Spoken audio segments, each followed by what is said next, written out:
They whispered, "Budget Brenda," every time I walked past their desks, thinking I couldn't hear them snickering about my discount store blazers and generic office supplies. What they didn't realize was that I had been quietly documenting every cruel comment, every missed deadline, and every unprofessional moment for the past 6 months. Tomorrow morning, their fate would be decided not by their expensive suits or charming presentations, but by the detailed performance reports sitting in my locked desk drawer. Before we jump back in, tell us where you're tuning in from, and if this story touches you, make sure you're subscribed, because tomorrow I've saved something extra special for you. My name is Sarah Collins, and until 3 weeks ago, I was the invisible woman of Pinnacle Marketing Solutions. At 35, I occupied the smallest cubicle in our Denver headquarters, tucked away in the corner where the printer's constant humming drowned out most conversations. My official title was Administrative Coordinator, which in corporate speak meant I was the person everyone assumed handled filing, coffee runs, and mundane data entry. What made it worse was that I actually looked the part they'd assigned me. While my colleagues strutted around in designer everything, I wore the same 3 blazers I'd bought at Target 2 years ago, carried a worn leather purse that had seen better days, and ate lunch from Tupperware containers instead of joining the daily parade to overpriced downtown restaurants. The nickname started innocently enough, or at least that's how Jessica Martinez would probably defend it if anyone ever called her out. Jessica was 28, gorgeous in that effortless way that comes from having both good genes and a generous salary. And she ran our social media marketing division like it was her personal kingdom. She had this habit of walking past my desk on her way to the executive conference rooms, always carrying some expensive coffee drink and trailing expensive perfume. One afternoon in early spring, I overheard her talking to Amanda Chen near the copy machine. "Poor Sarah," Jessica had said, not bothering to lower her voice much. "She's always so worried about the budget for everything. Remember when she asked if we really needed premium paper for the client presentations?" Amanda giggled, and Jessica continued. "She's like the office budget police. Budget Brenda, you know?" The name stuck with devastating efficiency. Within a week, I heard it whispered in different corners of the office. Ryan Thompson used it during team meetings when discussing expense reports. Derek Williams would smirk and say things like, "Better check with Budget Brenda first," whenever someone suggested upgrading office equipment. Even some of the newer employees picked it up, probably not understanding the casual cruelty, but wanting to fit in with the popular crowd. What stung the most wasn't the nickname itself, but how it reduced me to a caricature in their minds. Sarah Collins, the woman who questioned every expense, who wore discount clothes, who ate packed lunches, who never joined their happy hour gatherings or weekend team-building activities. They saw someone small and forgettable, someone whose opinions didn't matter and whose presence barely registered. During staff meetings, I might as well have been invisible. When I raised concerns about project timelines or budget allocations, Jessica would give me that patronizing smile and say something like, "Thanks for the input, Sarah, but let's focus on the big picture here." The worst incident happened during our quarterly company mixer on the rooftop terrace.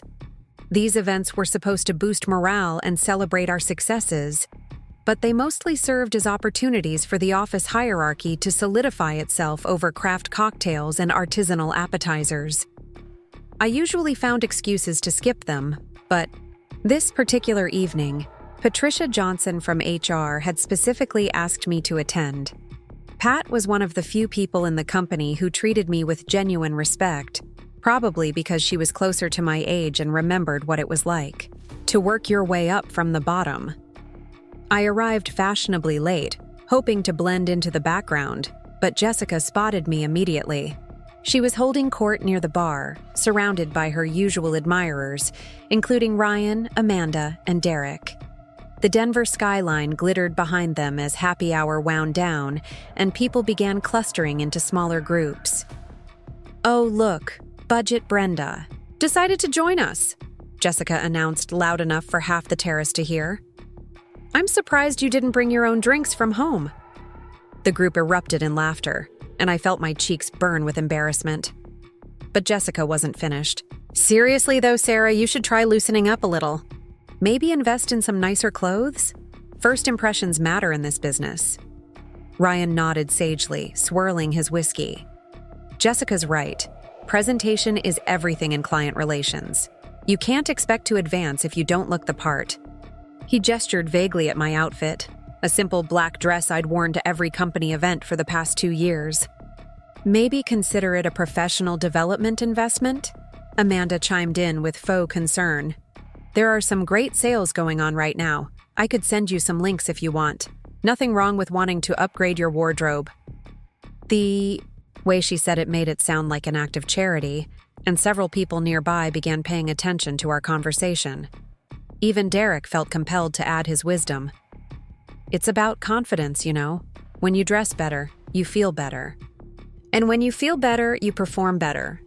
Preparing and narrating this story took us a lot of time, so if you are enjoying it, subscribe to our channel. It means a lot to us. Now back to the story.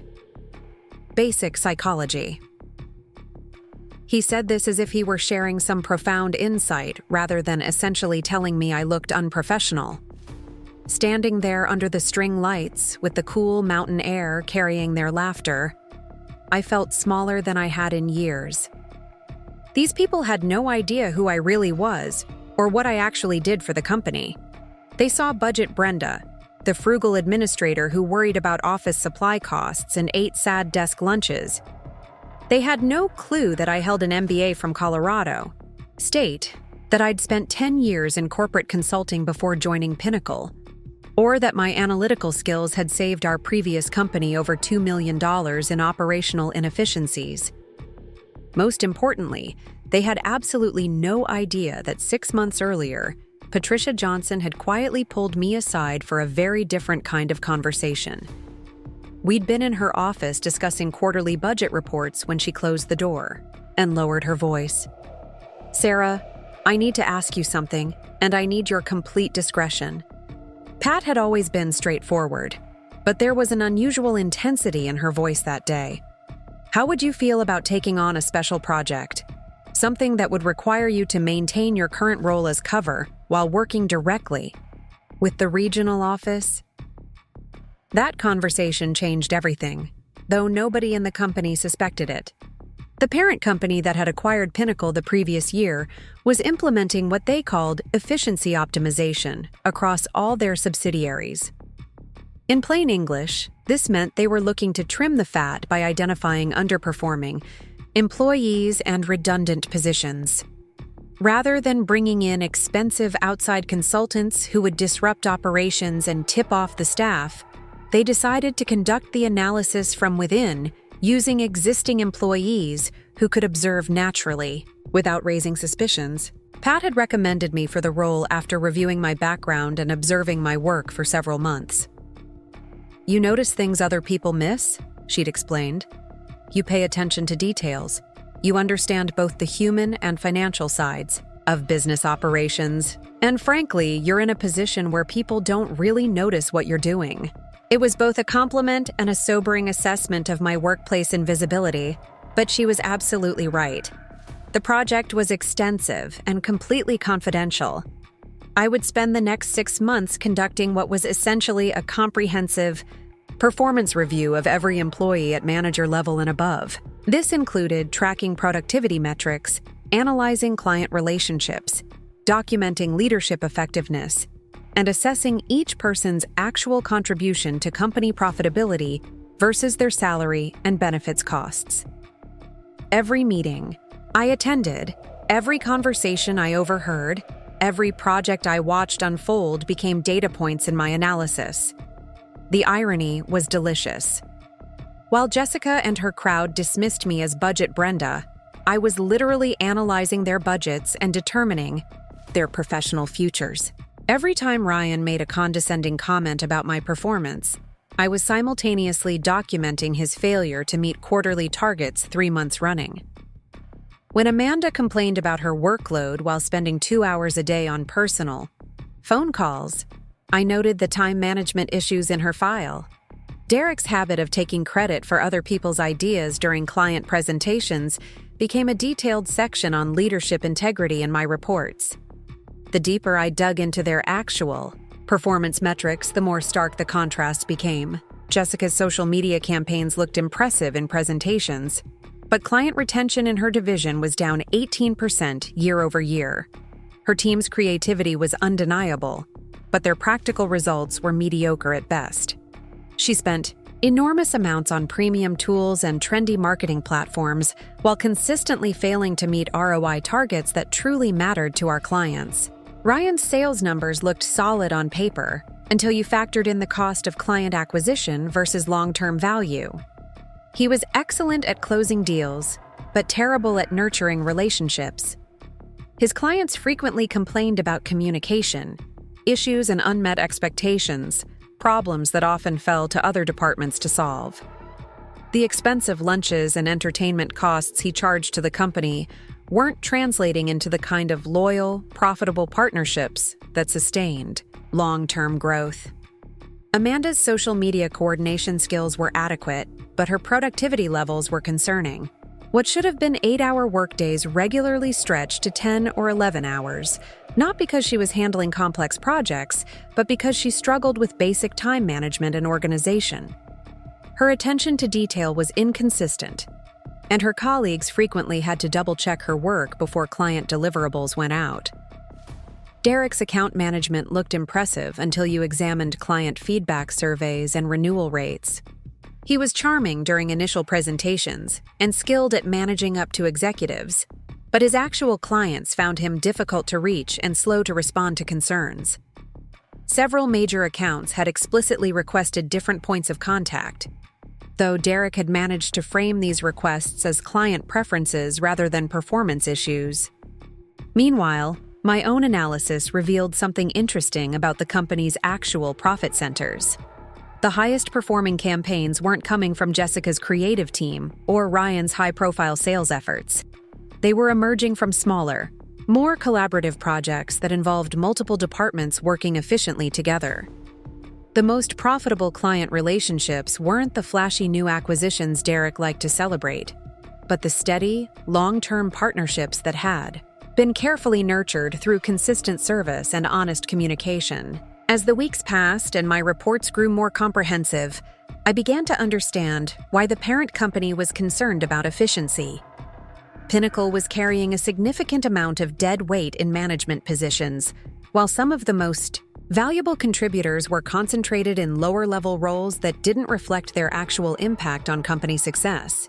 The organizational structure that looked impressive on paper was actively hindering productivity and profitability. The most challenging part of the project wasn't gathering data or analyzing performance metrics. It was maintaining my cover while watching my colleagues continue to treat me like an insignificant budget-focused administrator. Every dismissive comment, every eye roll when I spoke in meetings, every instance of being excluded from important discussions became both personally painful and professionally relevant to my analysis. Their behavior toward me wasn't just rude. It was diagnostic of deeper problems with workplace culture and leadership effectiveness. But I persevered, partly because Patricia Johnson checked in regularly to remind me how important this work was, and partly because I could see the bigger picture they couldn't. Change was coming to Pinnacle Marketing Solutions, whether my colleagues realized it or not. The parent company's patience with underperformance was limited, and their commitment to optimization was absolute. My reports would directly influence decisions about restructuring, promotions, demotions, and yes, terminations. 3 weeks ago, I submitted my final comprehensive analysis to David Roberts, the regional VP who had been copied on all my confidential communications throughout the project. The report was over 200 pages long and included detailed recommendations for organizational restructuring, performance improvement plans, and personnel changes. David reviewed everything over a long weekend and scheduled a confidential meeting with Pat and me for the following Monday morning. "This is exceptional work, Sarah," he'd said, reviewing the executive summary in his downtown corner office. "Thorough, objective, and exactly what we needed to make informed decisions." He paused and looked at me directly. I have to ask, though, how have you managed to maintain your objectivity given how some of these people have treated you?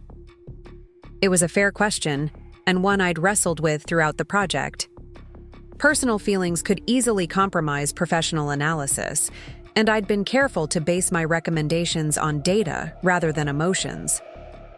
I tried to separate their behavior toward me from their actual job performance, I explained. Although, I have to say, the way someone treats colleagues they perceive as less important is often indicative of their overall leadership capabilities. David nodded thoughtfully. That's a very mature perspective, and quite insightful from a management standpoint. He closed the report and leaned back in his chair. We'll be implementing these recommendations over the next few weeks. Are you prepared for some significant changes around the office?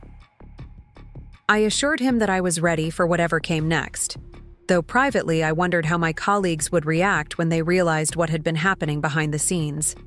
The invisible, Budget Brenda they dismissed and mocked had been quietly determining their professional futures for half a year. Some of them were about to receive promotions and raises based on my recommendations. Others were about to face very different conversations with management about their future with the company. As I walked back to my small cubicle that Monday afternoon, passing the same desks where I'd heard whispered comments about my clothes and lunch choices, I felt a mixture of anticipation and professional satisfaction. Tomorrow morning, David Roberts would begin a series of individual meetings with department heads and senior staff. By the end of the week, everyone would understand that Pinnacle Marketing Solutions was implementing some major changes based on comprehensive performance analysis. They still had no idea who had conducted that analysis, but they were about to find out. Budget Brenda was about to become a very different kind of household name around the office. And this time, it wouldn't be whispered with condescension. It would be spoken with a respect that was long overdue. The humiliation reached its peak during what should have been my proudest professional moment. It was a Tuesday morning in late October when Michael Anderson, our CEO, announced that Pinnacle had been selected to pitch for the largest contract in company history. Mountain Vista Healthcare, Colorado's premier medical group, was looking for a complete digital marketing overhaul worth nearly $3 million over 2 years. The entire office buzzed with excitement as Michael outlined the opportunity during our monthly all-hands meeting. This is the kind of client that transforms companies, Michael declared from the front of our main conference room, his enthusiasm evident even through the video feed that connected our Denver office with satellite locations. They're not just looking for pretty campaigns or clever social media posts. They want comprehensive data analysis, targeted demographic research, and measurable ROI improvements across all their digital platforms. I felt my heart skip as he continued describing the project requirements. This was exactly the kind of analytical marketing work I'd specialized in during my consulting years. The intersection of creative strategy and hard data that most agencies struggled to execute effectively. Mountain Vista wanted someone who could dive deep into patient acquisition costs, lifetime value calculations, and complex attribution modeling across multiple digital touchpoints. They weren't interested in flashy presentations or trendy creative concepts. They wanted results they could measure and profits they could bank. Jessica will be leading our pitch team, Michael announced, and I watched her straighten in her chair with obvious pride. Ryan will handle the sales presentation, Amanda will coordinate our social media strategy, and Derek will manage client relations and project timelines. He paused to scan the room, his eyes briefly meeting mine before moving on. We have exactly 3 weeks to put together the most compelling proposal in Pinnacle's history. After the meeting ended and people began filing out, I approached Jessica near the elevator bank. My palms were sweating slightly, but I was determined to contribute to what could be a career-defining project for our entire company. Jessica, I'd love to help with the Mountain Vista pitch, I said, keeping my voice professional and confident. I have extensive experience with healthcare marketing analytics, and I think I could add some valuable insights to the data analysis portions. Jessica's perfectly sculpted eyebrows rose slightly, and she exchanged a quick glance with Amanda, who had lingered nearby. "That's sweet of you to offer, Sarah," she replied with that familiar condescending tone. "But this is really more of a senior-level strategic project. We need people who can think big picture, not get bogged down in spreadsheet details." Ryan joined our small circle, still riding high from being selected for the pitch team. "No offense, Sarah, but Mountain Vista is going to want to see our A-team. They're not exactly looking for budget-conscious solutions here. This is about premium service and innovative thinking." He said it with a smile, but the dismissal was complete and public. "I understand the scope," I persisted, feeling heat rise in my cheeks but pushing forward anyway. "My background actually includes 2 major healthcare campaigns that generated over 400% ROI through targeted data analysis and patient journey optimization." It was true, though those successes had happened at my previous consulting firm where my contributions were valued and recognized. Derek laughed, not unkindly, but certainly without taking me seriously. "Sarah, I appreciate the enthusiasm, but let's be realistic here. Mountain Vista is going to expect presentations from department heads and senior managers. They'll want to see credentials and experience that match their investment level." He gestured toward Jessica and Ryan. "These guys have been running major campaigns for years. You handle administrative coordination." The conversation was attracting attention from other colleagues who were slowly filtering past us toward the elevators. I could see curious faces turning our way, some with expressions of secondhand embarrassment for my apparent overreach. Amanda stepped closer with her version of helpful concern. "Maybe you could help with research or data entry for the project," she suggested brightly. "I'm sure there will be lots of background information to organize and spreadsheets to update. That's more your area anyway, right?" Several people nodded approvingly at this reasonable suggestion, clearly relieved that someone had found an appropriate role for Budget Brenda in such an important initiative. "Actually," Jessica added, her voice taking on the patient tone adults use with overexcited children, "if you really want to contribute, you could help us stay on budget. Make sure we don't overspend on presentation materials or client entertainment. Keep us honest about expenses." She smiled as if she'd offered me a generous opportunity. "It would be perfect for you." The elevator arrived and the pitch team members stepped inside, still discussing strategy and timelines as the doors closed. I stood alone in the hallway, my face burning with embarrassment and frustration. Other colleagues walked past without making eye contact, clearly having witnessed my failed attempt to join the company's most important project. Within hours, I knew the story would spread throughout the office. Sarah Collins had tried to insert herself into a senior-level project and been gently but firmly reminded of her place. That afternoon, I overheard snippets of conversation from various corners of the office. "Did you see Budget Brenda trying to get on the Mountain Vista team?" someone whispered near the copy machine. "She actually thought they'd put her in client presentations," another voice responded with barely contained laughter. The story grew with each retelling, becoming more embarrassing and presumptuous with every version. During lunch, I sat alone in the break room eating my homemade sandwich, while Jessica's team gathered around the large table to discuss pitch strategies. They spoke loudly enough that their voices carried across the room, and I couldn't help but hear fragments of their planning session.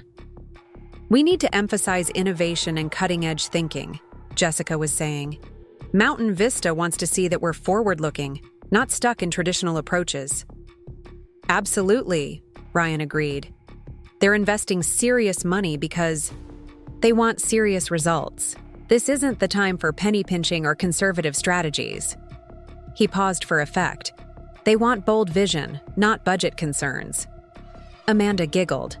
"Speaking of budget concerns, I can't believe Sarah thought she belonged on this team. I mean, I like her and everything, but she's not exactly executive presentation material." The group murmured agreement, and Derek added something about the Importance of putting your best foot forward with high-profile clients. She means well, Jessica said with magnanimous generosity. But some people just don't understand the difference between support roles and leadership positions. There's nothing wrong with being good at administrative work, but that doesn't qualify you for strategic consulting. Her tone suggested she was being remarkably fair and understanding about my limitations. The conversations continued throughout the week as the pitch team worked intensively on their presentation.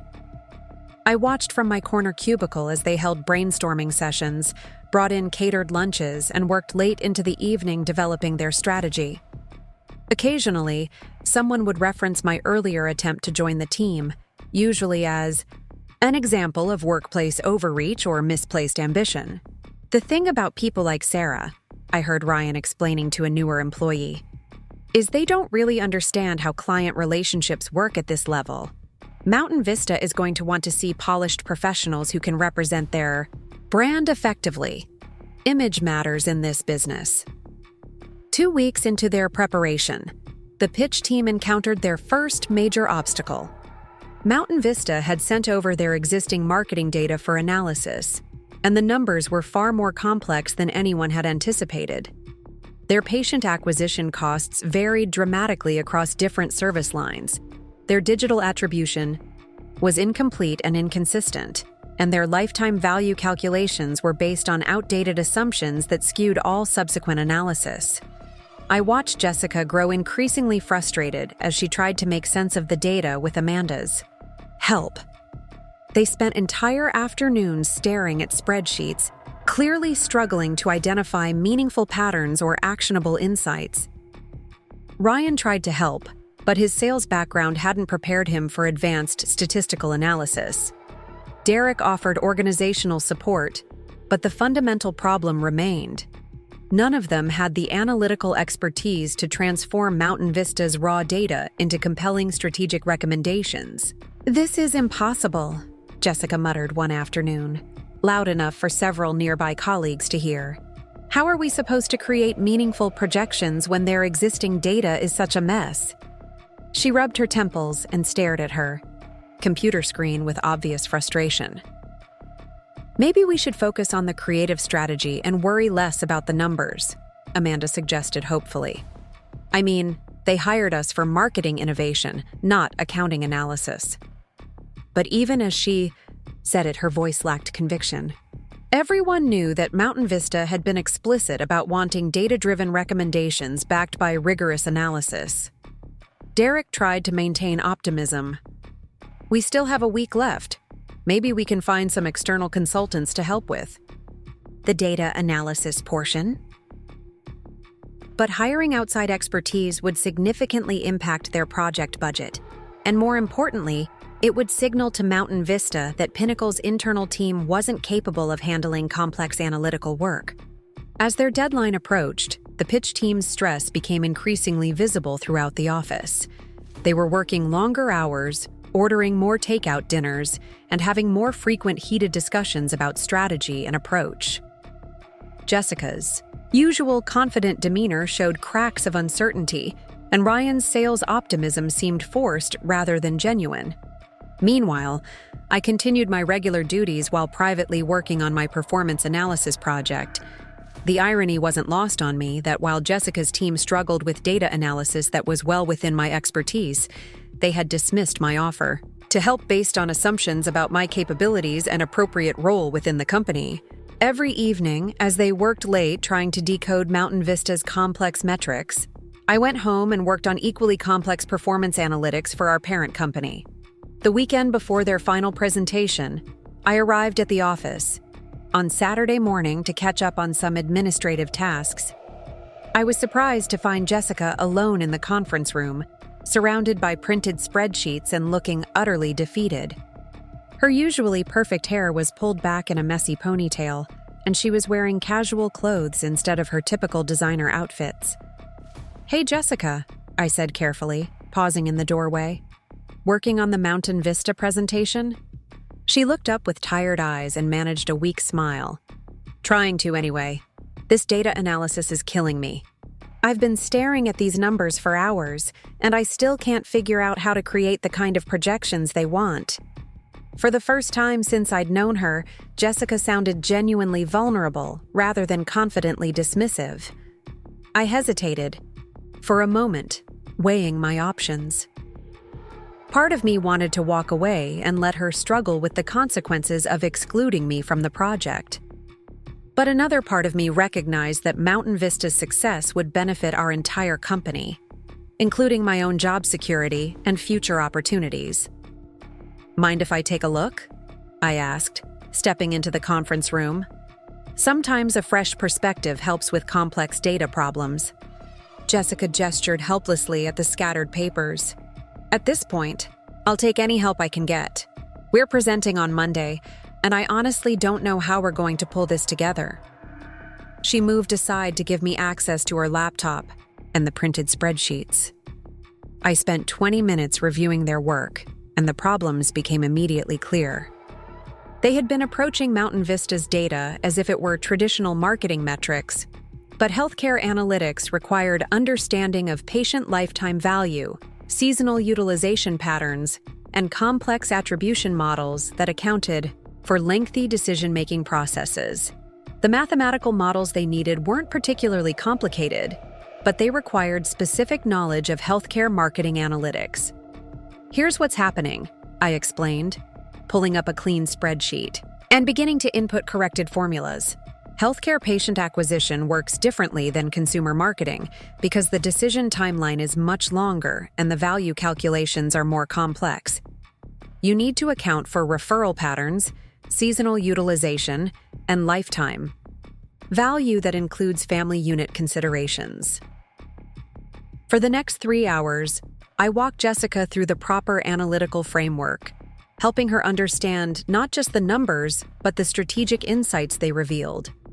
Mountain Vista's real opportunities weren't in the areas their team had identified, but in overlooked patient segments and underutilized digital touchpoints that could be optimized for significantly better returns. By late afternoon, we had transformed their struggling presentation into a comprehensive strategic analysis backed by solid data and actionable recommendations. Jessica's relief was palpable, and for the first time in our working relationship, she looked at me with something approaching respect rather than condescending tolerance. "Sarah, this is incredible work," she said, reviewing the completed analysis. "I had no idea you had this kind of expertise. Where did you learn healthcare marketing analytics?" For a moment, her professional curiosity overcame her usual dismissive attitude. "Previous consulting work," I replied simply, not elaborating, on the years of experience and specialized training that had prepared me for exactly this type of analysis. "Healthcare is actually one of my strongest areas." Jessica nodded slowly, processing this new information about my background. "Would you be willing to join the presentation on Monday? I mean, you created most of this analysis, and you understand it better than anyone else on the team." The offer was tentative, clearly a significant departure from her earlier position about my qualifications and appropriate role. I considered the invitation carefully. Part of me was tempted to accept, to finally get the recognition and professional visibility I deserved. But I also knew that Patricia Johnson and David Roberts were planning to announce the results of my performance analysis within the next 2 weeks. Being prominently featured in the Mountain Vista presentation would complicate my cover and potentially compromise the confidential project I'd been working on for months. "I appreciate the offer," I said finally, "but I think it's better if you and the team present the work. You understand the strategic implications now, and you'll be the ones managing the client relationship if we win the contract."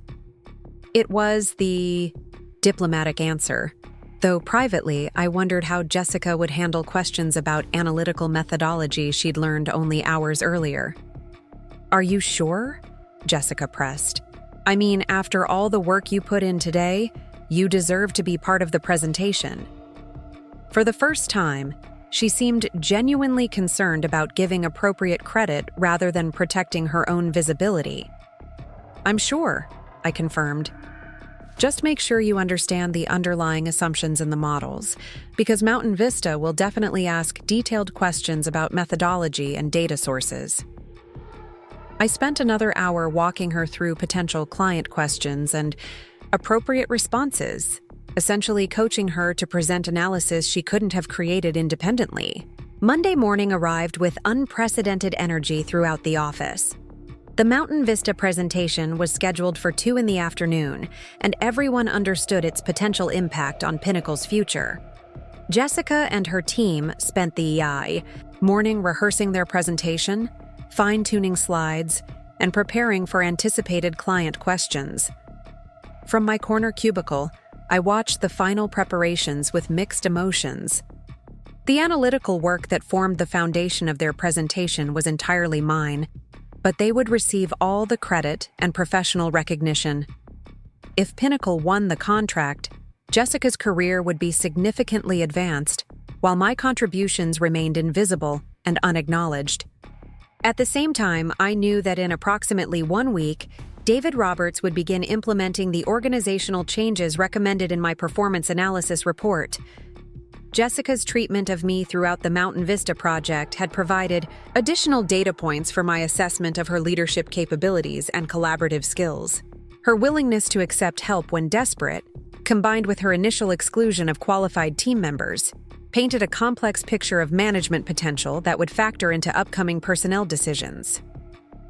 The presentation team left for Mountain Vista's offices at 1:30, dressed in their most professional attire and carrying portfolios of materials that prominently featured my analytical work, presented under their names.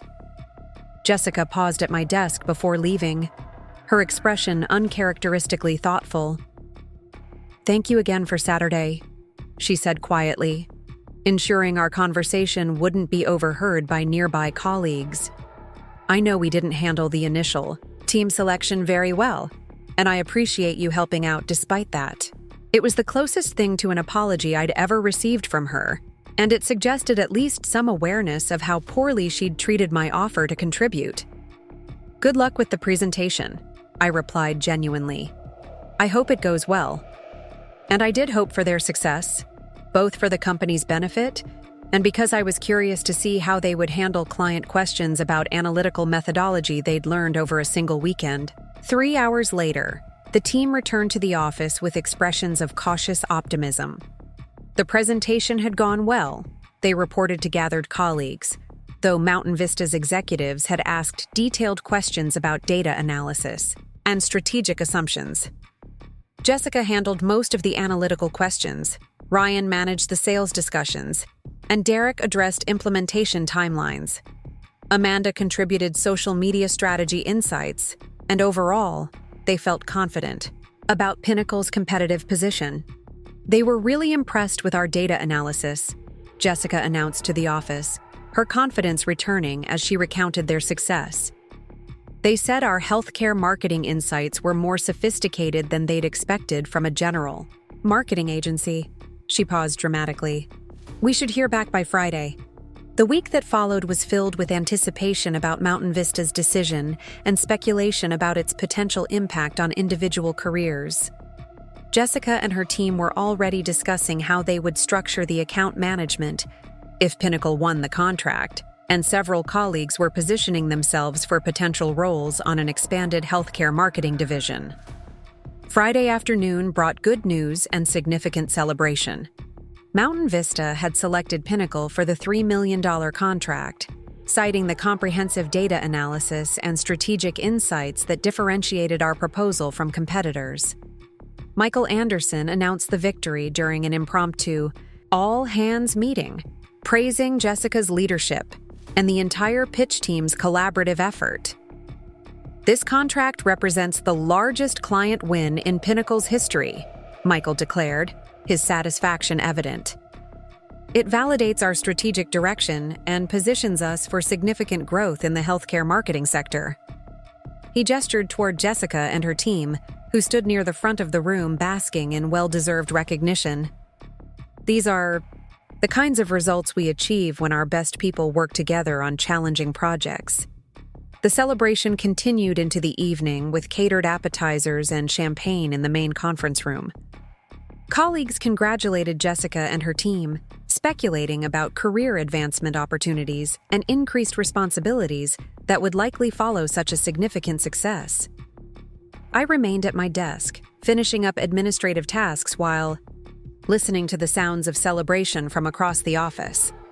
Jessica approached my cubicle around 6 o'clock, carrying 2 glasses of champagne and wearing an expression I'd never seen before.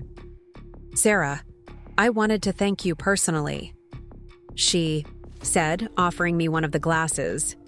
"I know I didn't handle the team selection process well initially, and your contribution on Saturday made all the difference in our success." I accepted the champagne with surprise, unsure how to respond to this unprecedented gesture of inclusion and recognition. "I'm glad I could help," I said simply. "The contract is great news for everyone." "It is," Jessica agreed, then paused as if weighing her words carefully. "I've been thinking about our conversation on Saturday, and I realize I made some assumptions about your background and capabilities that were completely wrong." She took a sip of champagne and looked directly at me. "Would you be interested in joining our healthcare marketing team? We're going to need someone with your analytical expertise, and honestly, I think we work well together." The offer was unexpected and professionally tempting. Leading healthcare marketing analytics for Pinnacle's largest client would be a significant career advancement, and working directly with Jessica might provide opportunities to demonstrate my strategic capabilities to senior management. For a moment, I considered accepting and abandoning the performance analysis project that had consumed my professional life for the past 6 months. But I also knew that David Roberts was planning to announce organizational changes the following week based on my confidential recommendations. Jessica's offer, while generous, was coming far too late to impact the decisions that had already been made about her future and mine within the company. In 5 days, our entire workplace dynamic would be fundamentally different, and Budget Brenda would be revealed as someone entirely other than the administrative coordinator they'd dismissed and marginalized. "That's a very generous offer," I replied carefully, "but I should probably discuss any role changes with Patricia first. There might be some administrative considerations I need to work through."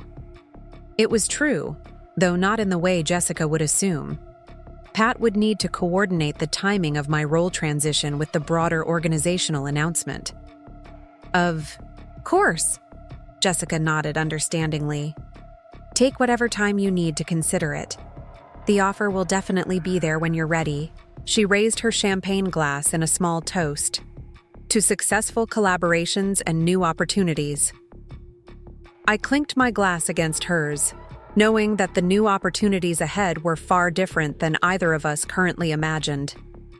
"To new opportunities," I agreed, tasting the expensive champagne and wondering how Jessica would react when she learned that Budget Brenda had been evaluating her performance and determining her professional future for the past 6 months. The celebration continued around us, but I was already thinking ahead to Monday morning, when David Roberts would begin the individual meetings that would reshape Pinnacle Marketing Solutions according to my detailed analysis and recommendations. The invisible administrative coordinator was about to become very visible indeed, and the colleagues who had dismissed my contributions were about to discover the true scope of my responsibilities and authority within the company. What my colleagues never suspected was that every cruel comment, every dismissive gesture, and every moment of professional exclusion was being meticulously documented in encrypted files that would soon determine their careers. While Jessica celebrated her Mountain Vista success and Ryan boasted about his sales prowess, I was quietly compiling the most comprehensive performance evaluation in Pinnacle's corporate history. The laptop sitting innocuously on my desk contained detailed analysis of productivity metrics, leadership effectiveness scores, and profitability assessments that painted a drastically different picture than the office hierarchy suggested. The true scope of my secret project had evolved far beyond what Patricia Johnson originally outlined 6 months earlier. What began as a straightforward efficiency analysis for our parent company had transformed into something much more sophisticated and far-reaching. Every day brought new data points, fresh insights, and increasingly damning evidence about the gap between perceived performance and actual results. My administrative coordinator role provided perfect cover for this investigation because people shared information freely around someone they considered inconsequential. The beauty of my position was its invisibility. During meetings, colleagues would discuss sensitive projects, client concerns, and internal conflicts as if I weren't present. They revealed frustrations, admitted mistakes, and exposed their true personalities without recognizing that Budget Brenda was actually documenting everything for executive review. My quiet note-taking appeared to be simple administrative record-keeping, but I was actually conducting behavioral analysis that would inform major organizational decisions. Jessica's file had grown particularly substantial over the months. Beyond her mediocre client retention rates and inflated expenses, I had documented numerous instances of leadership failures that revealed deeper character issues. During team meetings, she consistently took credit for collaborative ideas while deflecting responsibility for project delays or client complaints. Her treatment of subordinates varied dramatically based on their perceived status within the company, showing genuine warmth toward potential allies while displaying casual cruelty toward anyone she deemed professionally irrelevant. The Mountain Vista project had provided perfect illustration of Jessica's management style under pressure. When initial data analysis proved challenging, her first instinct was to blame external factors rather than acknowledge knowledge gaps within her team. She spent valuable time complaining about client-provided data quality instead of seeking internal expertise that could solve the problem efficiently. Her eventual acceptance of my help came only after exhausting other options, and even then, she struggled to give appropriate credit for contributions that saved the entire presentation. Most revealing was Jessica's immediate attempt to co-opt my success by offering me a position on her team after benefiting from my expertise. The timing suggested strategic self-interest rather than genuine recognition of my capabilities. She had spent months dismissing my qualifications, but quickly shifted her position when my skills proved valuable to her career advancement. This pattern of opportunistic relationship management appeared consistently throughout my documentation of her interactions with various colleagues. Ryan's performance file told an equally compelling story of style over substance. His impressive sales numbers masked significant problems with client satisfaction and long-term relationship management. I had access to customer service records that revealed a troubling pattern of complaints about communication breakdowns, unmet expectations, and promises that weren't delivered. Ryan excelled at closing initial deals through charm and presentation skills, but struggled with the detailed follow-through that created lasting business partnerships. During my months of observation, I noticed that Ryan's client entertainment expenses were substantially higher than industry standards, yet his renewal rates lagged behind colleagues who invested less in expensive lunches and premium hospitality. His approach to relationship building focused on impressive gestures rather than consistent service delivery. Several major clients had privately expressed frustration with his availability and responsiveness, concerns that ultimately fell to other departments to address and resolve. The most damaging evidence in Ryan's file involved his tendency to overpromise during sales presentations without consulting delivery teams about feasibility. I had documented multiple instances where his ambitious commitments created unrealistic expectations that strained company resources and damaged client relationships. His colleagues frequently worked overtime to fulfill promises he made without understanding operational constraints or capacity limitations. Amanda's productivity analysis revealed efficiency problems that were costing the company significantly more than her salary suggested. Her daily schedule, which I could observe from my nearby desk, included extended personal phone calls, lengthy social media browsing sessions, and frequent breaks that stretched routine tasks into multi-hour projects. Work that should require 2 or 3 hours regularly consumed entire afternoons, creating bottlenecks that delayed project timelines and increased overall labor costs. More concerning was Amanda's inconsistent attention to detail in client deliverables. I had quietly reviewed her social media campaigns and found numerous errors in client information, formatting inconsistencies, and strategic approaches that didn't align with established brand guidelines. Other team members routinely spent additional time reviewing and correcting her work before client presentations, a hidden cost that significantly reduced her apparent productivity value.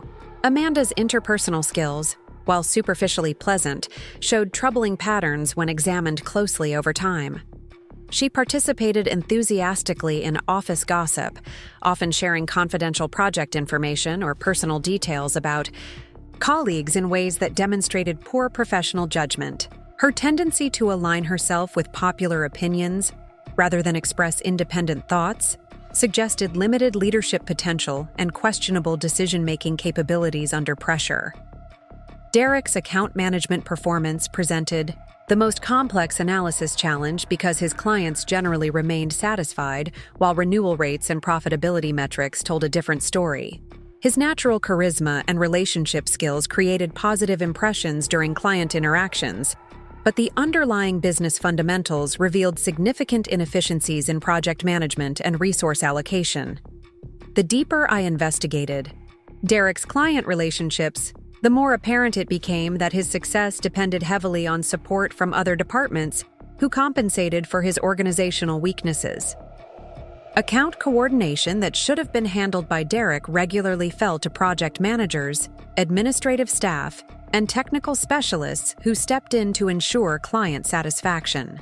His pleasant personality masked a dependency on colleagues, who weren't receiving appropriate recognition for their contributions to his accounts. Most problematic was Derek's habit of making unilateral decisions about project scope and timeline modifications, without consulting relevant team members or considering resource implications.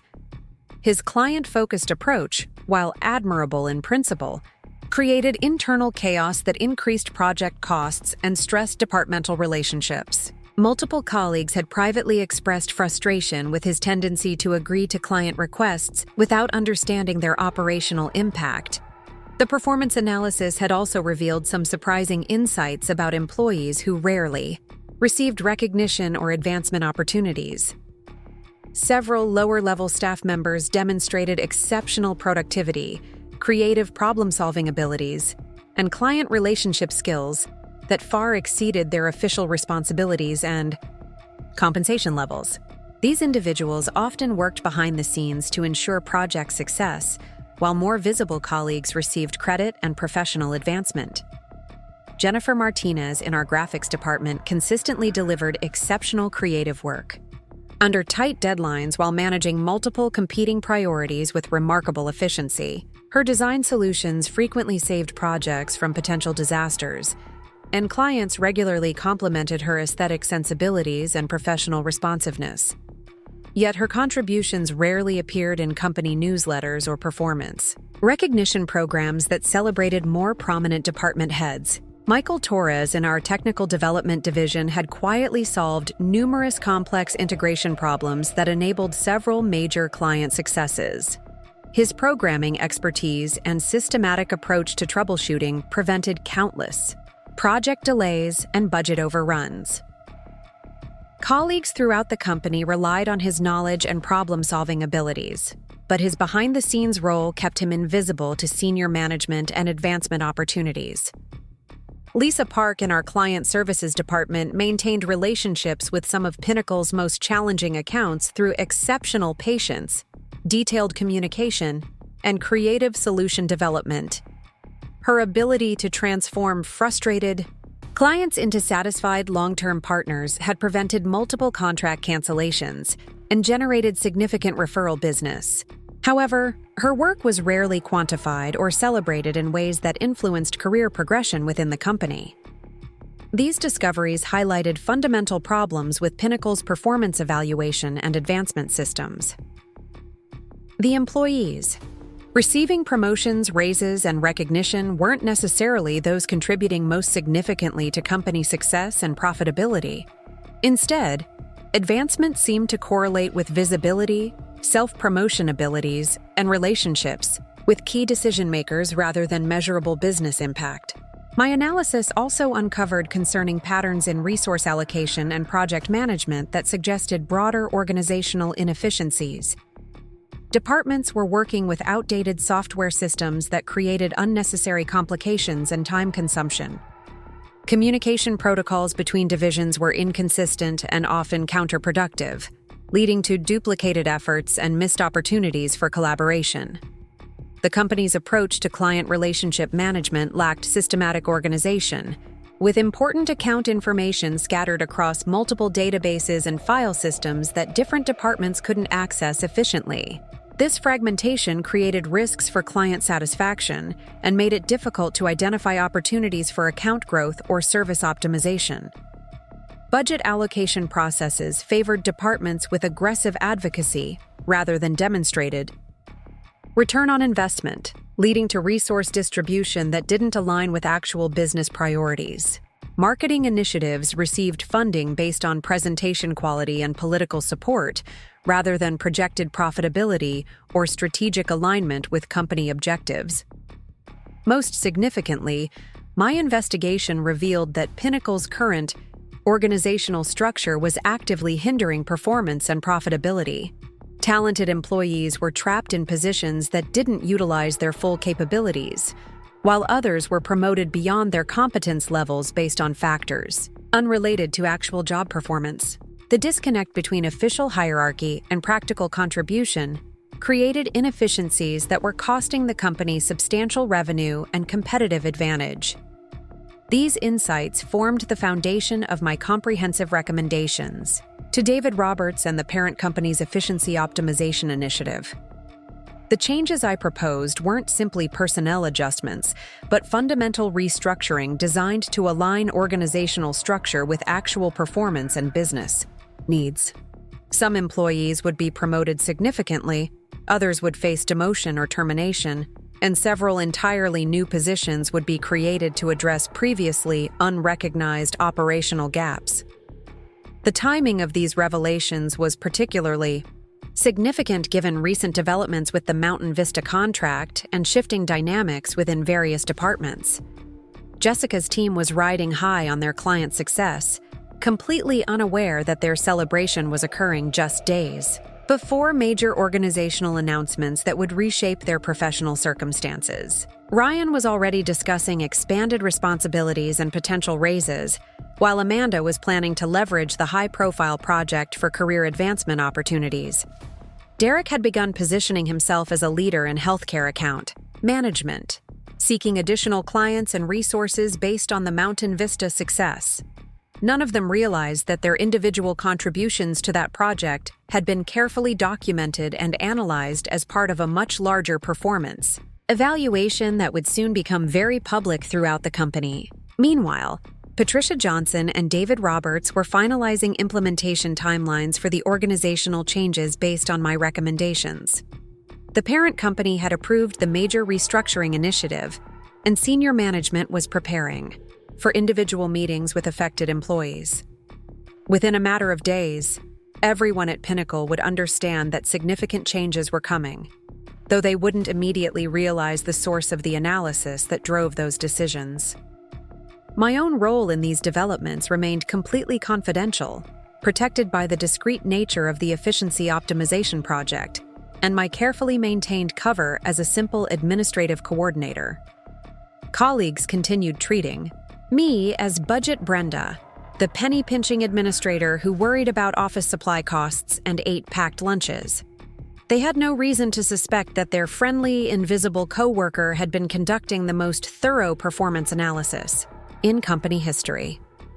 The irony was almost overwhelming as I watched daily interactions knowing what was coming in the immediate future. Jessica would smile condescendingly when passing my desk, unaware that I had documented her leadership failures and recommended significant changes to her role and responsibilities. Ryan would make casual comments about administrative efficiency, not realizing that his own efficiency metrics were substantially below company standards and industry benchmarks. Amanda continued bringing me small administrative tasks with her usual helpful demeanor, completely oblivious to the fact that her productivity analysis revealed serious performance issues that would soon require management intervention. Derek still treated me with friendly but dismissive politeness, not suspecting that his account management methods had been thoroughly evaluated and found wanting in several critical areas. The most challenging aspect of maintaining my cover was restraining myself from correcting misconceptions or defending my capabilities when colleagues made assumptions about my background and qualifications. Every dismissive comment and condescending interaction provided additional data for my behavioral analysis, but it also required considerable emotional discipline to remain professional and focused on the larger objectives. Patricia Johnson checked in regularly to monitor my progress and provide guidance on sensitive aspects of the analysis, but our meetings were carefully scheduled and conducted to avoid suspicion. She was impressed with the thoroughness of my documentation and the sophistication of my recommendations, commenting that the parent company rarely received such comprehensive organizational assessments from internal sources. David Roberts had already begun implementing preliminary changes based on my early recommendations, though these adjustments appeared routine enough to avoid raising questions about their underlying rationale. New performance metrics were being introduced gradually, reporting relationships were being subtly modified, and resource allocation processes were being updated in ways that would support the larger restructuring initiative. The anticipation was building toward a revelation that would fundamentally change how my colleagues understood both my role within the company and their own professional circumstances.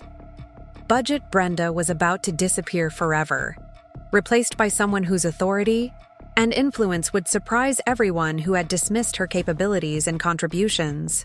The quiet administrator who ate packed lunches and worried about office expenses was preparing to reshape their entire professional world through the power of detailed analysis and patient observation. Monday morning arrived with deceptive normalcy. As colleagues settled into their usual routines, completely unaware that their professional lives were about to be fundamentally altered. David Roberts had spent the weekend reviewing my final recommendations one last time before beginning what he called restructuring conversations with key personnel. At 8:30 sharp, his assistant began calling employees into individual meetings that would reshape Pinnacle Marketing Solutions according to 6 months of meticulous analysis they never knew was happening. The office hummed with typical Monday energy as people discussed weekend activities, reviewed upcoming project deadlines, and prepared for another week of routine corporate life. Jessica arrived wearing a new designer blazer, radiating confidence from her Mountain Vista success, and clearly expecting career advancement discussions. Ryan strutted through the office with his characteristic swagger, already planning how to leverage his recent client win into expanded responsibilities and increased compensation. Amanda cheerfully distributed morning greetings to colleagues, her optimistic demeanor reflecting expectations of recognition for her supporting role in the high-profile healthcare marketing project. Derek maintained his casual charm while reviewing account reports, confident that his relationship management skills would continue ensuring upward mobility within Pinnacle's organizational structure. None of them suspected that their assumptions about professional standing, future opportunities, and workplace relationships were about to be shattered by revelations 6 months in the making. The quiet administrative coordinator they dismissed as Budget Brenda had been methodically documenting every interaction, analyzing every decision, and evaluating every aspect of their professional performance with the thoroughness of someone whose recommendations would determine their careers. Jessica was summoned first to David's corner office, her confidence evident as she strode past my desk, carrying a leather portfolio and wearing her most professional blazer.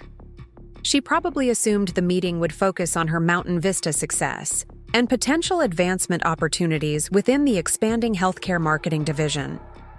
Her radiant smile as she knocked on David's door clearly indicated expectations of congratulations and career discussions that would cement her status as a rising star.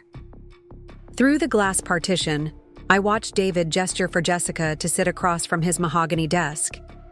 The meeting began cordially, with David's characteristic warmth and Jessica's animated responses suggesting discussion of recent achievements and future possibilities.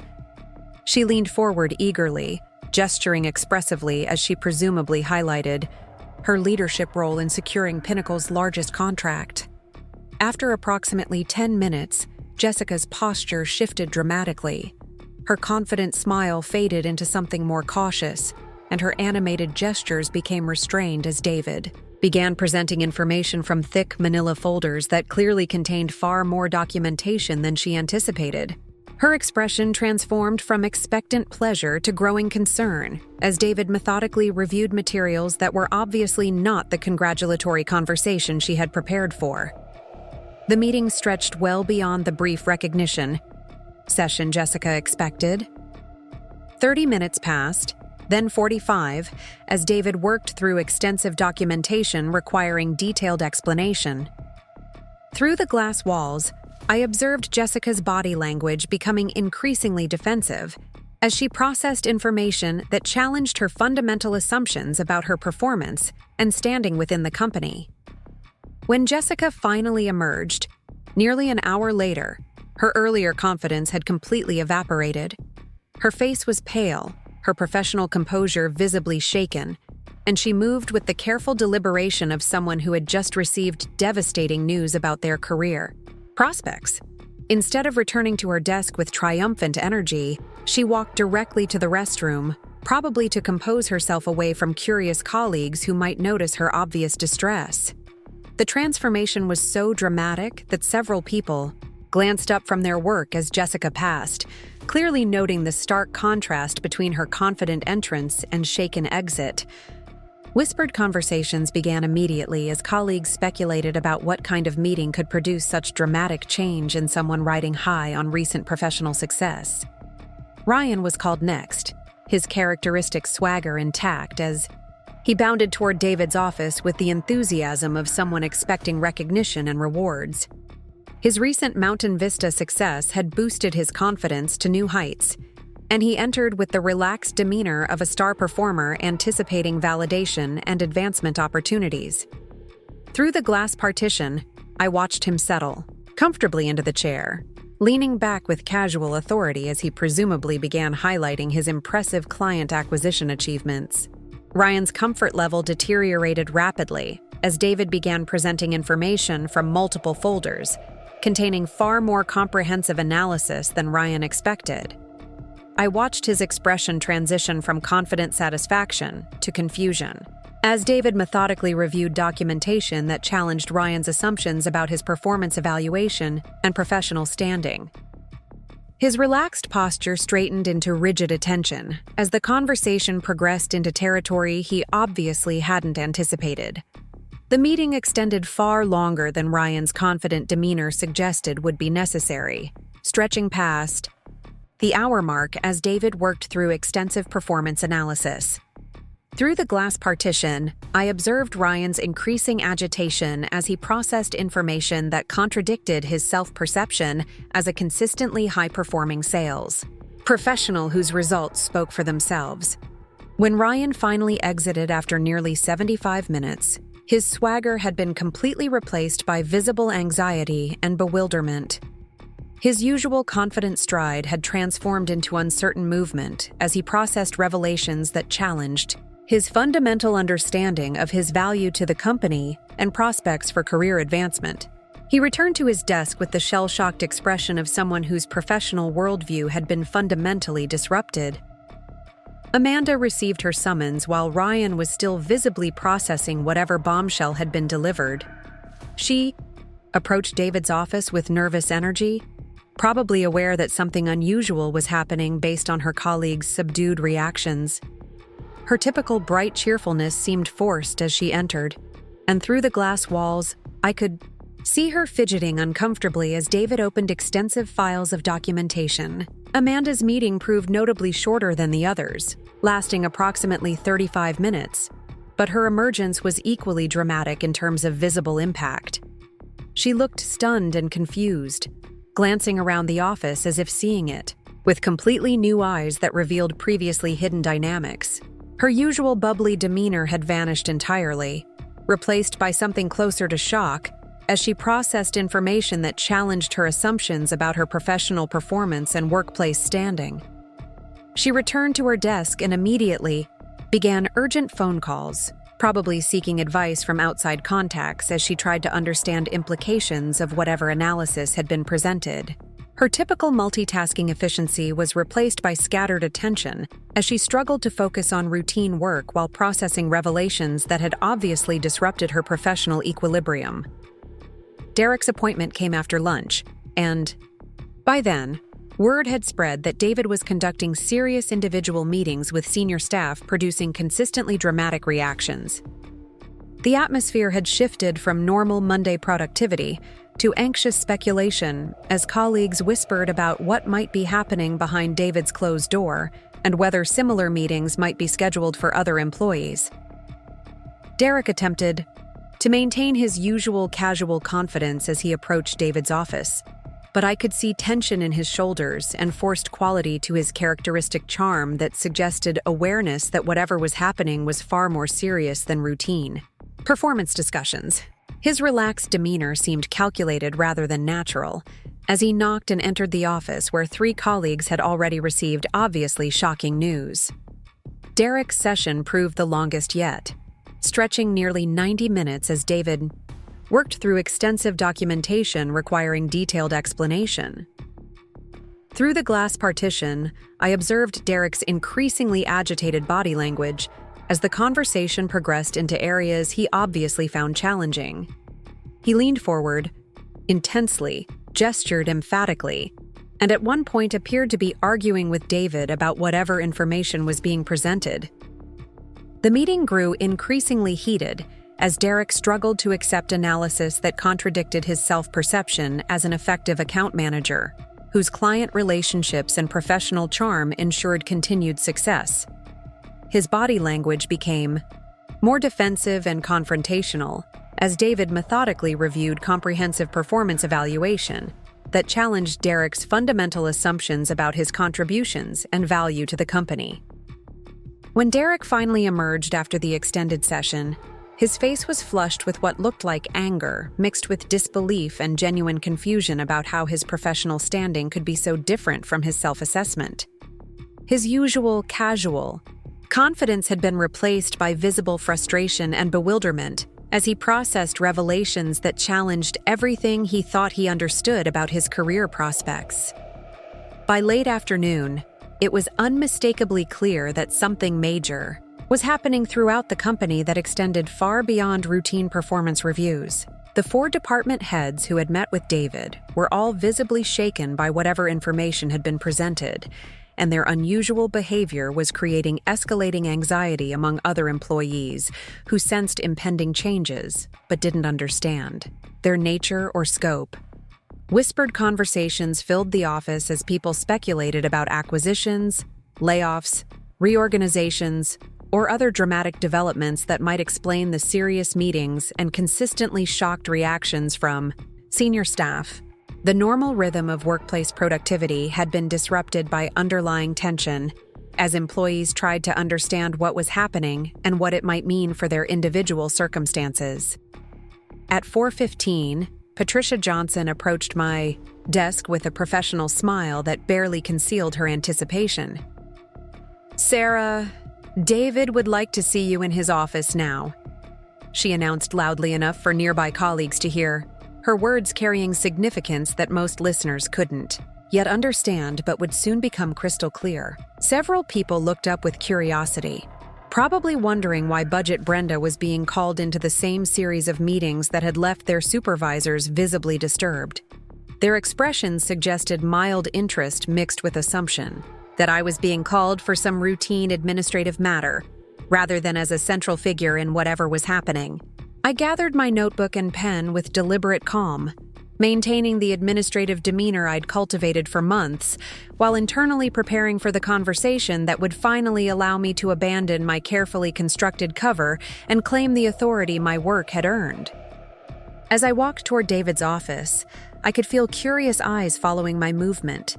Colleagues probably assuming they were observing Budget Brenda being summoned for clerical support, rather than witnessing the emergence of someone whose analysis had been driving the day's dramatic revelations. David stood as I entered his office, his expression mixing professional satisfaction with genuine admiration for work that had exceeded expectations at every level of corporate hierarchy. "Sarah, please close the door and have a seat," he said, gesturing toward the same chair where Jessica, Ryan, Amanda, and Derek had received their shocking revelations about performance analysis they never knew was occurring. The office felt different as I settled into the chair and prepared to finally abandon the deferential administrative persona that had enabled my months of undercover evaluation. David's demeanor toward me was markedly different from his interactions with other employees, reflecting respect and professional equality that would have surprised anyone who knew me only as the budget-conscious coordinator who ate packed lunches and wore discount store clothing. "I think you know why you're here," David said with obvious satisfaction, opening folders containing my comprehensive performance analysis and organizational recommendations that had impressed executives throughout our corporate hierarchy. His tone carried warmth reserved for valued colleagues whose contributions had made significant impact on company success and strategic direction. "The implementation is beginning," I confirmed, my voice carrying confidence that would have surprised anyone who had observed only my carefully cultivated administrative demeanor over the past months. For the first time in half a year, I was able to speak with the authority and expertise that my analysis had demonstrated to senior management, while remaining completely hidden from day-to-day colleagues. "Indeed it is," David replied, settling back with obvious pleasure at finally being able to discuss my work openly, rather than maintaining confidentiality that had protected the investigation's integrity. "Your work over the past 6 months has been exceptional, Sarah. Thorough, objective, and exactly what we needed to make informed decisions about Pinnacle's future organizational structure and personnel optimization." He opened my comprehensive file and reviewed several sections with obvious admiration for analysis that had provided unprecedented insight into operational efficiency, individual performance patterns, and organizational dynamics that had been invisible to traditional management. Assessment methods. "The parent company is extremely impressed with the quality and depth of your analysis," he continued, his voice carrying respect that reflected understanding of the sophisticated methodology and professional expertise my work had demonstrated. "How are the individual meetings progressing?" I asked, genuinely curious about how my former colleagues were processing revelations about their performance evaluations and future prospects within the restructured organization my recommendations had shaped. The dramatic reactions I had observed suggested that reality had differed significantly from their self-assessments and career expectations. David leaned back with a slight smile playing at the corners of his mouth as he considered the morning's conversations and their impact on employees who had discovered their careers had been under microscopic analysis by someone they had completely underestimated and consistently marginalized. "About as you would expect when people discover their professional lives have been evaluated by someone they dismissed as administratively focused," he replied with obvious satisfaction. Jessica was particularly shocked to learn that her leadership effectiveness scores were among the lowest in the company, especially given her recent client success. David continued, consulting notes from their extended meeting. "The revelation that her celebrated Mountain Vista data analysis was entirely your work, conducted while she struggled unsuccessfully with concepts you understood intuitively, created rather dramatic reassessment of her professional assumptions." The irony was exquisite. Jessica had spent months treating me as Budget Brenda, the administrative coordinator whose budget concerns and discount store clothing marked her as professionally irrelevant. She had excluded me from important projects, dismissed my contributions in meetings, and treated me with condescending tolerance that reflected her assumptions about my capabilities and appropriate role within the company hierarchy.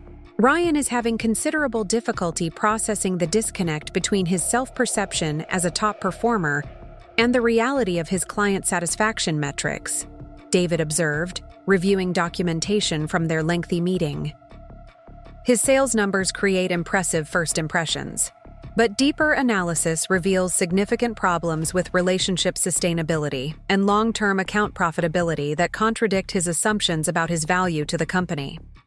Ryan's swagger and confident dismissal of my strategic thinking capabilities took on new significance in light of revelations about his actual performance versus his self-promotion abilities.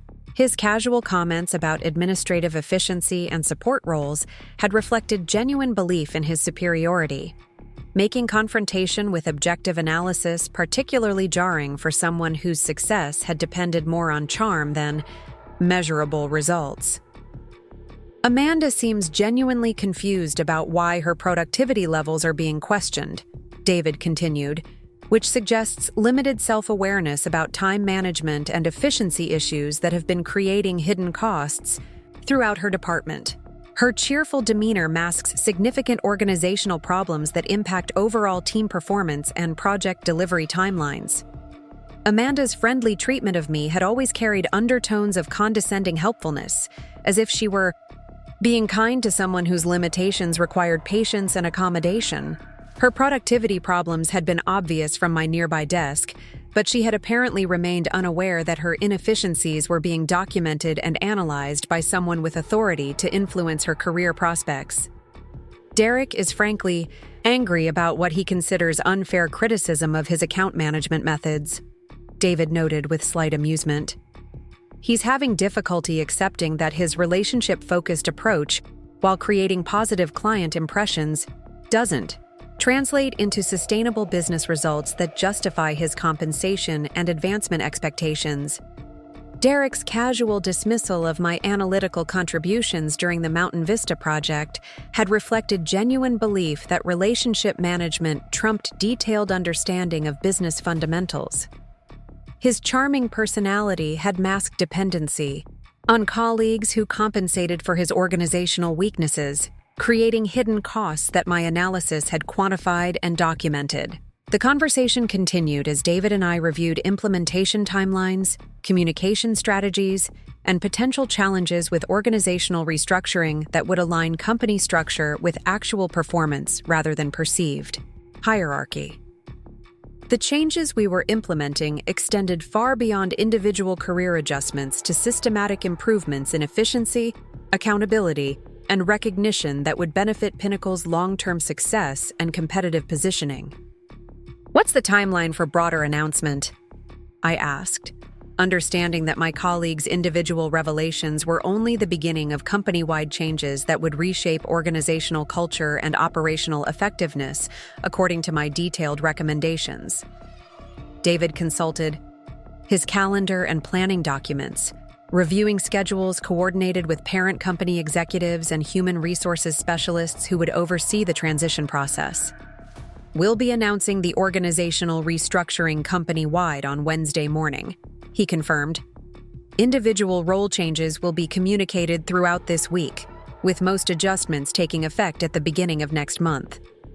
The timing reflected careful planning designed to minimize disruption while ensuring clear communication about changes that would affect every aspect of Pinnacle's operations and reporting relationships.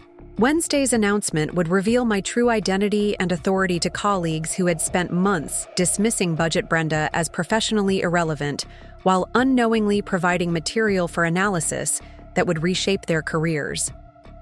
"Your new position will be announced as part of the broader organizational restructuring," David continued, referring to recommendations I had made about creating strategic analytics capabilities that could prevent future efficiency problems, while optimizing ongoing performance across all departments.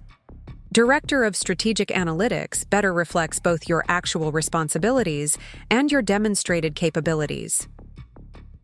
The promotion represented recognition of expertise that had been invisible to daily colleagues but obvious to senior management, who had reviewed my comprehensive analysis and strategic recommendations.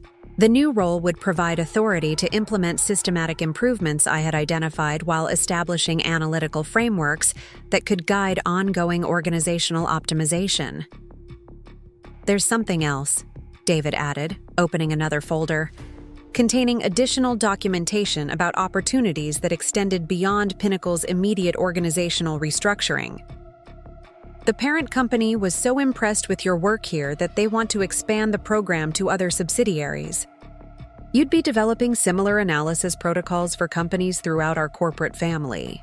The expanded opportunity represented exactly the kind of strategic consulting work I had specialized in during my previous career, but with stability and authority of a senior corporate position that would enable long-term relationship development and sustainable implementation of organizational improvements. Instead of working as an outside consultant making recommendations that clients might ignore, I would have direct authority and ongoing oversight that would ensure meaningful change. What about resistance from current management? I asked, knowing that Jessica, Ryan, Amanda, Derek, and their counterparts throughout the corporate hierarchy would likely struggle with reporting to analytical oversight from someone they had previously dismissed as administratively focused and professionally limited. David's expression became more serious as he considered implementation challenges that would require careful management and clear communication about new expectations and accountability standards. That's part of what we discussed in today's meetings, he replied.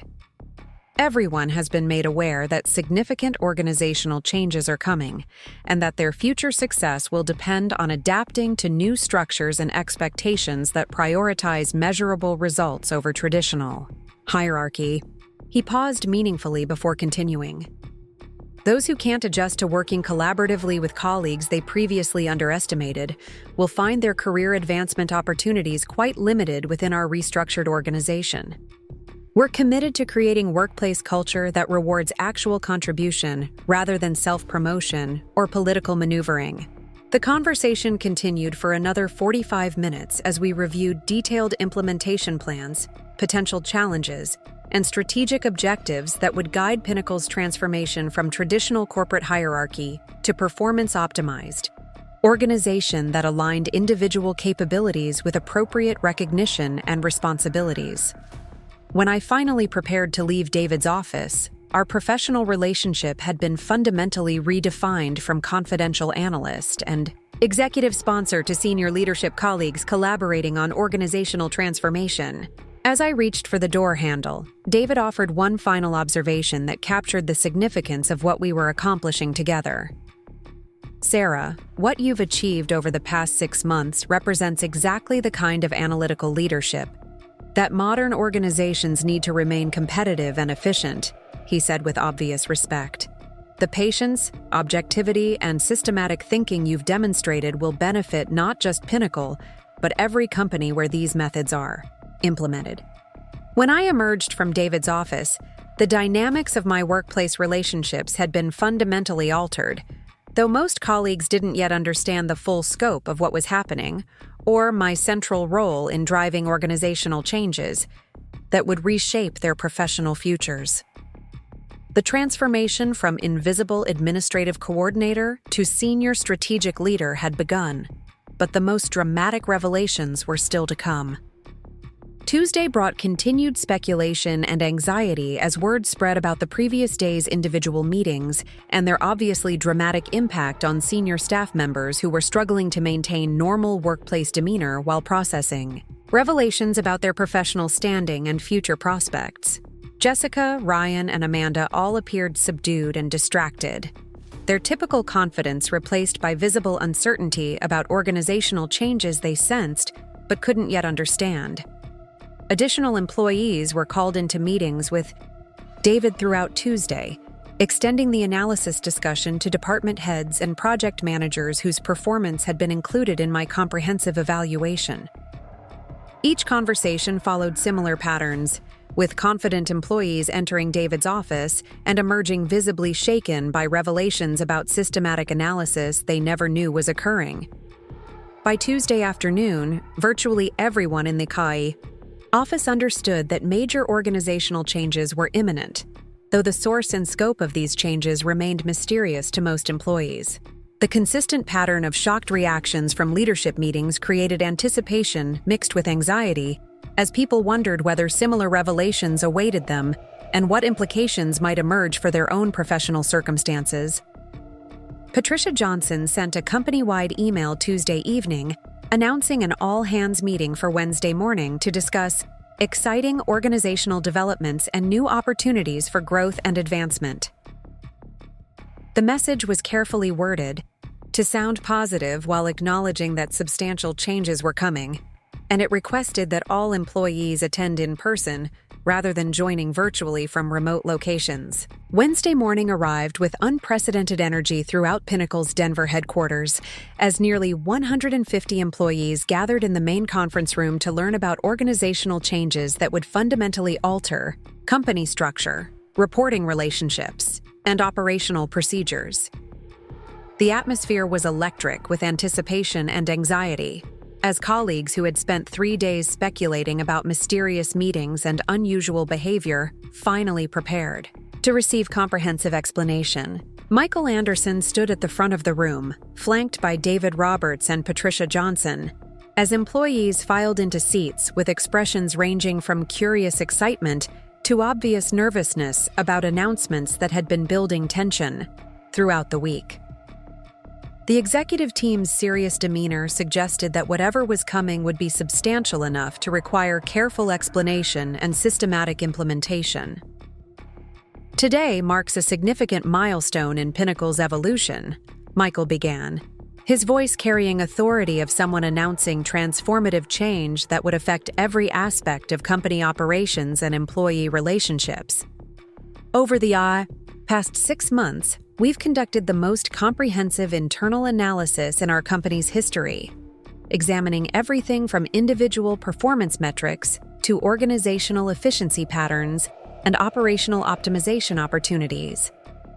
He paused, allowing the significance of his words to register throughout the room as employees began connecting his announcement with the mysterious meetings and analytical activities that had been creating tension and speculation.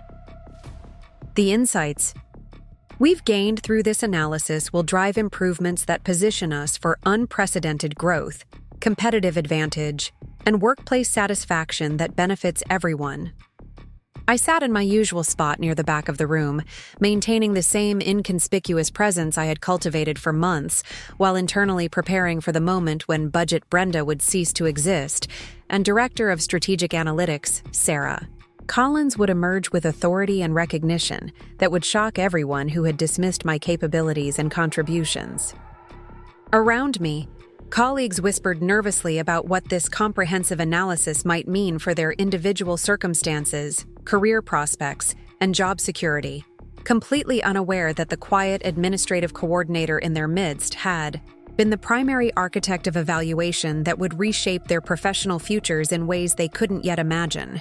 David Roberts stepped forward to address the room, his expression mixing professional satisfaction with obvious respect for work that had exceeded expectations at every level of organizational hierarchy and corporate oversight.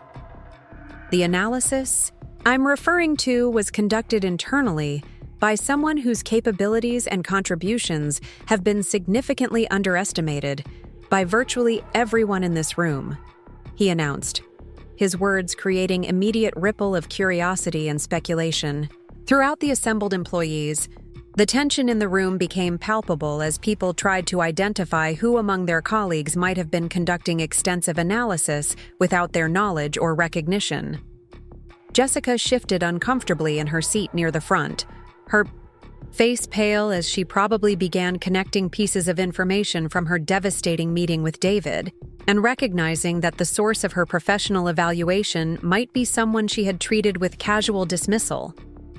Before we discuss specific organizational changes that will result from this analysis, David continued, building anticipation that was creating visible tension throughout the assembled employees, I want to introduce someone whose role within our company has been far more significant than virtually any of you realized, and whose analytical work will guide Pinnacle's transformation into a more efficient, productive, and successful organization.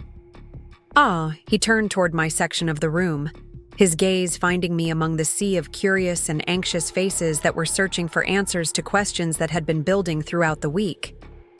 Sarah Collins, would you please join me at the front of the room?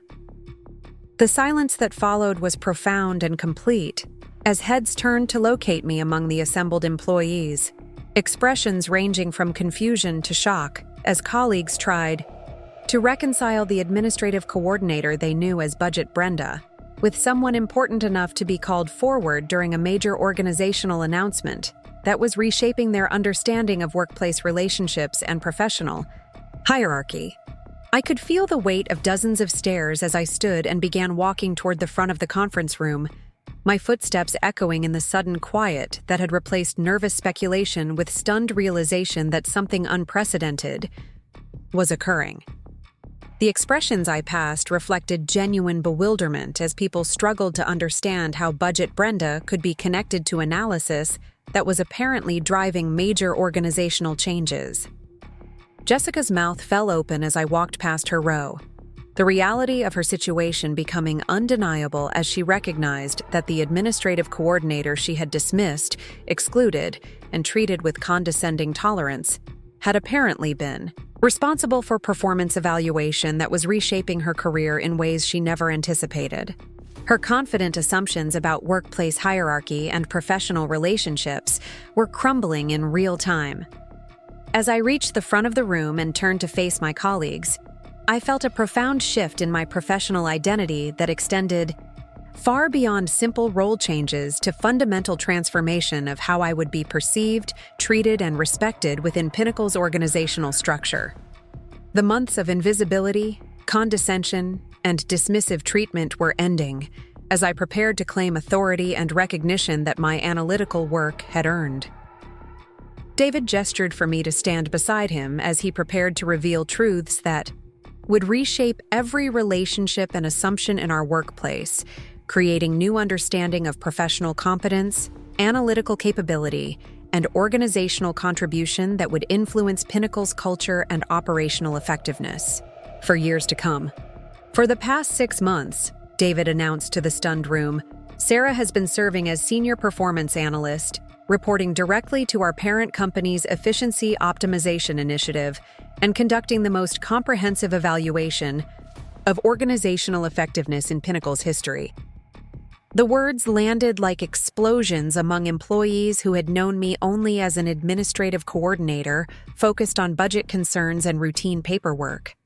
The silence was deafening as colleagues processed this revelation, recognition dawning on faces throughout the room as people began connecting my presence at meetings, access to company information, and quiet observation of daily operations with analytical work that was apparently driving major organizational changes that would affect their careers and professional futures.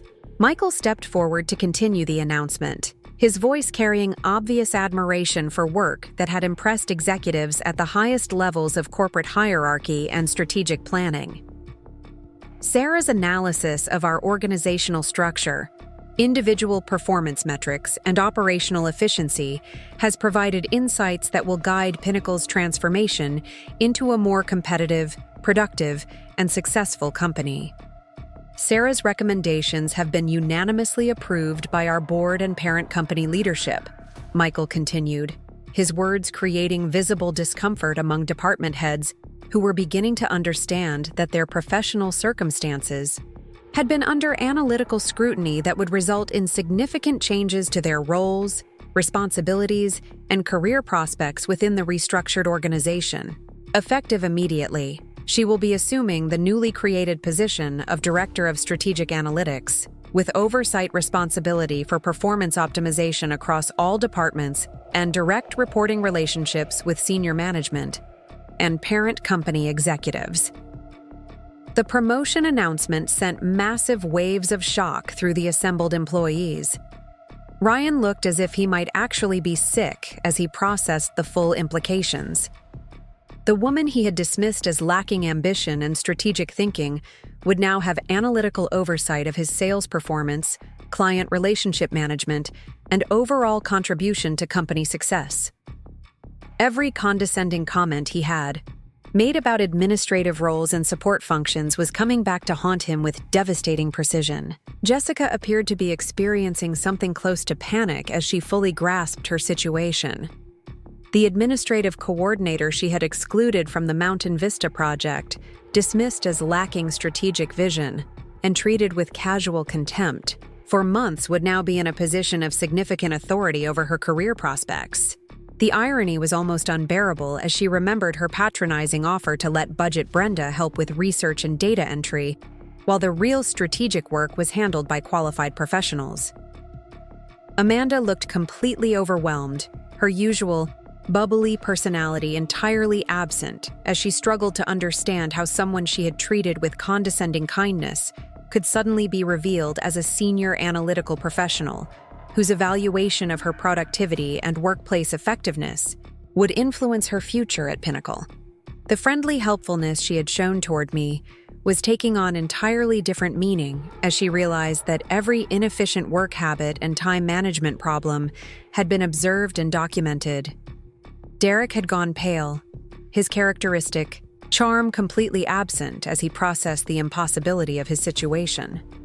The account manager, who prided himself on relationship skills and client management expertise, was discovering that Budget Brenda had been systematically evaluating his professional effectiveness and finding it wanting in ways that would reshape his career prospects within the organization. The meeting continued with detailed explanations of how my analysis had identified systematic problems with Pinnacle's organizational structure, performance evaluation methods, and resource allocation that had been hindering efficiency and competitive advantage. David outlined specific changes that would better align individual capabilities with appropriate recognition and responsibilities, while establishing accountability measures that would prevent future performance problems. Several employees who had been overlooked for advancement opportunities were promoted based on my recommendations, creating visible validation for analytical methods that rewarded actual contribution rather than self-promotion or political maneuvering. Jennifer Martinez from Graphics was promoted to Creative Director, recognizing exceptional work that had consistently saved projects and impressed clients despite her behind-the-scenes role. Michael Torres received advancement to Senior Technical Analyst with increased resources and recognition for problem-solving contributions that had prevented countless project failures.